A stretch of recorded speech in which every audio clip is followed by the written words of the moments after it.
They came, they met, and they both compromised.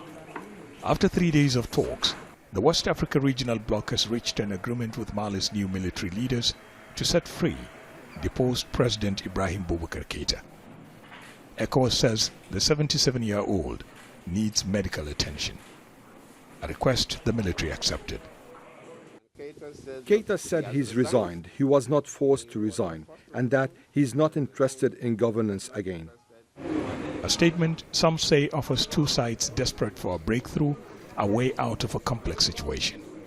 ECOWAS also demanded the immediate restoration of democracy. Mali's new rulers in return want the lifting of sanctions imposed on the country and its leaders in the aftermath of the coup.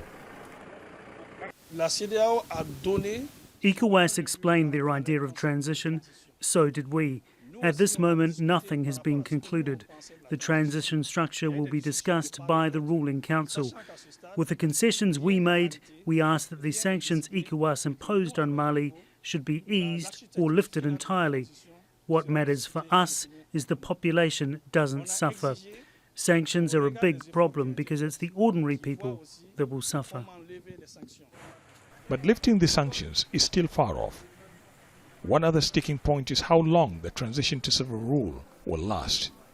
On that, the army says it's a decision to be made by Malians and not outside parties.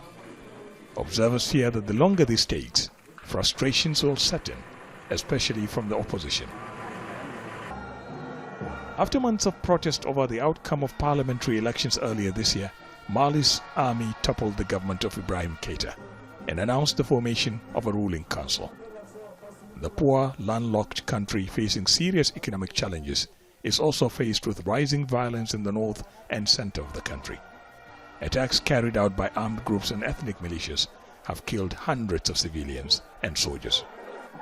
The delegation left Bamako to brief leaders of member states of the Economic Community of West African States. On Wednesday, a summit of heads of state and government of the West Africa bloc will review the resolutions and take a stand. Ahmed, Idris, Jazeera.